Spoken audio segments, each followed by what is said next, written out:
Hey everyone, welcome back to Michelle Reads a Lot of Fantasy. It is currently 4:25 in the afternoon, and guess what? I have to go into work today because apparently there is this concert that's going on, and yes, I don't know what concert they are talking about. I am going to ask that question because I I've been here for over a decade now, and I still don't know everything that Louisville offers. So I have to check it out because I'm a nosy person and I deserve to know things like what kind of concert is being played.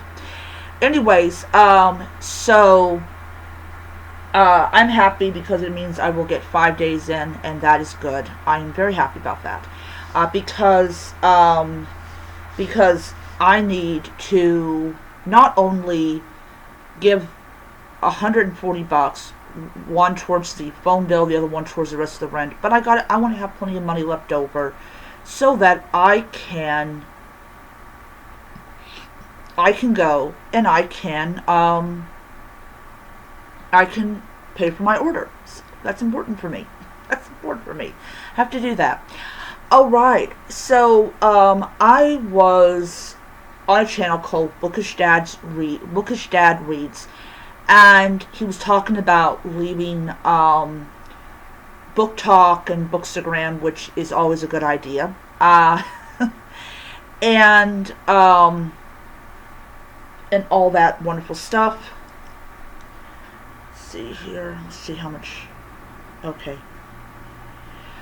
All right. So, anyways, yeah. So if we're gonna be busy tonight, I will not have time to be on my Kindle app. So I'm gonna leave my cell phone in my pocket, or like in my backpack, and all that wonderful stuff. So back to it. So I was on Bookish Dad Reads, and he was talking about, now he lives over there in England, and he was talking about a Tesco where you could exchange, like you get put two books in, you could pull two books out. He's on a book buying ban, which I will say, if you're bent and determined to actually do a book buying ban, you can actually do it. I don't believe for 1 second that it's impossible for people to stick to, like, not buying books. You can do it. You just have to have something called self-control. And most of the books that I'm going to be ordering on Thursday is going to be books I've already read. Or like some of them will be books I've already read. I think it's more like an equal amount of like books that I've already read to books I've not read. But this one I am currently reading right now, and he did say he had the first book, which is what I'm currently reading right now. But the second book is the one he got from Tesco, and it is written by a British author, by a guy, which is perfect because I want to read a lot more male authors. And it is about a guy called Peter who is a probationary constable. Basically, he's not a full constable yet. And what ends up happening is he is told, well, you're going to be basically going to be a paper pusher because apparently, mind's eye of the people to be, he does not have the drive to be out there on the street and doing the stuff that cops do and everything. And then what happens is there is a murder, and it is not just any kind of murder. This guy gets his head lopped off. And for people that want to know, I'm on chapter 5, so yeah. And so I actually discovered, like, I went on to Libby. I had a 1 month wait for the book. I was like, heck no, I'm not waiting a month for this book. Then I went on to Amazon thinking maybe it would be available on Kindle Unlimited. It was not. You had to buy it. I had like 400 and some points left. And they changed it to where you can't use all your points in one go. You have to use only 300 each time, which sucks. But I listened to the first like 3 chapters on Spotify. And I will tell you this, one of the great things about Spotify is that if you really want to know if you're going to like the book, you can go on Spotify. If it's included with your membership, you can listen to it for free. So I was listening to it, I got into 1 chapter, 2 chapters, 3 chapters, and I'm like, I gotta have this book. I've got to have this book because I only had 7 hours left, and it's like a 9-hour and something minute book. And I'm like, okay, I really need to do this. So I went and used my points, got $3 knocked off of it. So I was basically spending like $5.99 for the book. So I went ahead and transferred money from my savings to my checking, and I went ahead and got the book. So the title of the book is Rivers of London. This is the 10th anniversary edition, and apparently it is a series of books about a man called Peter, who is an apprentice magician or apprentice wizard under his governor, Lightbringer, or Light, yeah, I believe that's his name.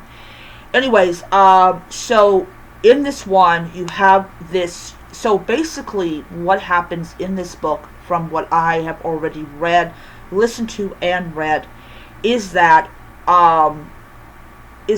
magic is real. So this is like an urban fantasy kind of book with police procedural, and which is wonderful. I was like, wow, that sounds so good and so up my alley. And so Peter basically encounters a ghost of a man that died in the 1800s.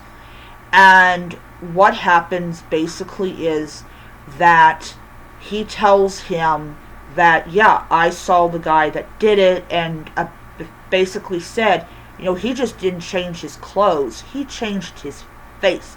And I was like, what did you say? I had to go back a little bit and to re-listen to it. I'm like,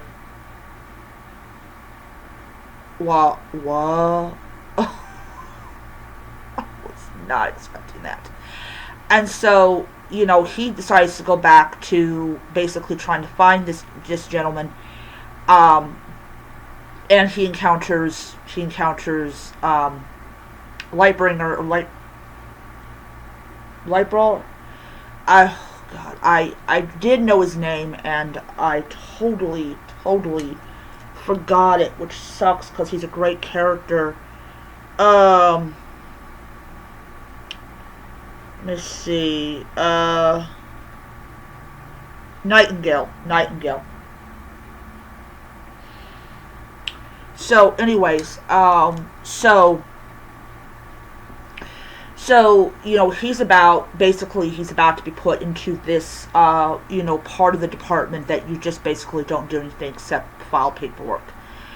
And so he ends up being paired up with Nightingale, and this is like a very important thing for him, because he finds himself in some pretty weird situations, and I actually fell asleep for an entire hour of this book. So I'm actually going to go back and read chapter 4, because I missed it, because I was just, I don't know why, I slept for like 9 hours, and now it's like I went back to sleep, and I'm like, no, I don't want to do this. This book is just too good. So I liked it so much that I put it in my cart to get it as a physical edition. So I'm very excited. I'm going to be able to get the book. This additional day will ensure that I can get the book. So anyways, so him and Nightingale are trying to track down this killer who is magical. And we encounter a cryptozoologist. I can't even pronounce his name. This is one thing I like about urban fantasy. You can actually pronounce the names of the people that are in the book, which is always why I'm always going to love urban fantasy a lot more than high fantasy, because high fantasy is full of people's names that you cannot pronounce. So there's this creature that literally ate this man's, like, I think it's like he ate this man's face or something like that. But then there's this big beefy guy in the department. He's like high up, and he does not like Nightingale at all. He absolutely does not. And so what happens is, after all is said and done, he ends up going to the commissioner's office with Nightingale. Commissioner is like really, really high up there. I mean, way high up there. And he basically, they both agree that Peter will apprentice to Nightingale. So, the commissioner knows about magic. He's like, when did I was under this impression that magic was kind of going away, and he's like, oh no, it was because of the 60s. He's like, damn, I just knew it had to be the 60s. And I was literally laughing my ass off. I thought it was so hilarious that the 60s was blamed for this. Anyways, I am having a blast with the book. I actually, the second book I can actually request from the library. I can borrow from the library. So I'm going to go ahead and do that today, right, like, as soon as I get off. Because I have a feeling I'm going to whip through this book pretty quickly. I'm currently at 34% of this book read. But yeah, sometimes Booktubers can give you some out of the ballpark kind of books recommendations. And now it's like, I'm gonna say this, if this book ends in a very satisfying note, which I have a feeling it's going to, I am definitely going to be putting the second book immediately into my cart so I can do that. But I'm also going to immediately buy the second book on ebook. But I can also check it out from the library, so I'm going to try that as well. And as soon as I'm done with this book, I will start on the second book. Anyways, that is my video for today. I gotta get ready for work. But yeah, I'm actually going to get myself something to eat, because I really haven't eaten anything substantial today, and that sucks. Like, I had Eggos, but that's not food. That's junk food. Anyways, I'll see you around. Bye.